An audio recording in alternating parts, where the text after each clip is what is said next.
This video is brought to you by the 3 Minute Board Game patrons. Keep us independent by supporting us on Patreon.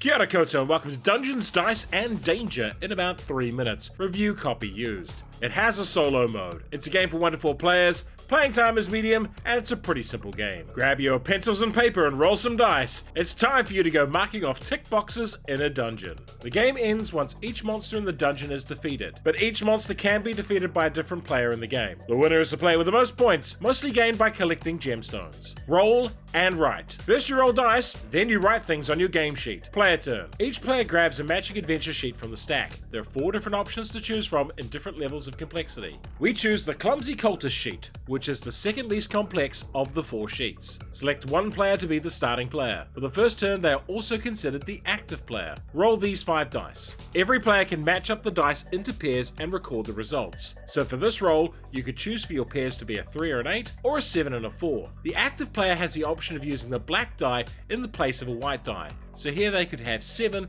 instead of a 12. Non-active players can also use a black die, but only after marking off one of these spaces on their sheet. Now we know how the basic dice system works, let's record some results on our sheet. The bright green areas are our starting locations, and we mark on here a 3 and an 8. Start locations don't need to be connected to an existing location when you mark them, but all other locations do. We use a 7 and mark this space. This is adjacent to a monster, which has the numbers 3 and 9 on it. For each 3 and 9 we roll, we can mark one box on this monster. If we mark off all 4 boxes first, we gain 3 gems. Circle that and then mark them on the gem space below. Any other player finishing this monster gets the second amount of gems. Some monsters, like the Necromancer here, only have their damage number colored in and usable if you occupy the grey room adjacent with the matching number. The boss is a big monster, and only rewards the first player to finish it. Note that some monsters also cause health damage. You mark that on your sheet here. It will lose you points if you take too much damage. If someone defeats a monster, you gain 1 tally on them, even if you haven't reached them yet. Also, this location requires you to have a pair of matching number dice to fill in, while this location takes 2 steps, and lets you fill in this box down here. The gold piles give you victory points, mark them on the sheet down here, as do the gemstones located around the board. If you fill out a chest space, select one of the 3 upgrades here. The first is a bigger health bar, the second is 2 free explorations with any die value, and the last is more uses of the black die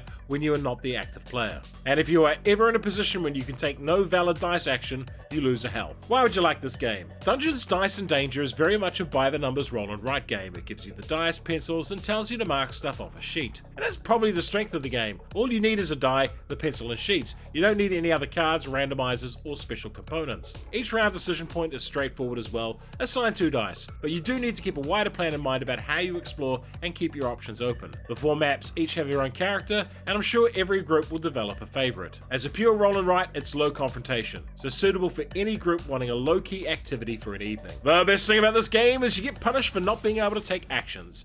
It's a pretty good tension point. However, I know roll and writes aren't known for their interaction, but this one felt especially bad in that regard. The game is also just marking off boxes, so it doesn't even have a creative outlet where you can draw fun things. There isn't even any fun set collection or engine building stuff in here to sink your teeth into either. So if your idea of a great time is ticking off boxes in silence and then checking each other's math homeworks, do I have a game for you. For roll and write, I much prefer Cartographers, or the much more complex Hadrian's Wall. Dungeons, Dice and Danger. More like dull, dull, dull. And if you enjoyed this video, hit the notification button, like, share, and subscribe to the channel.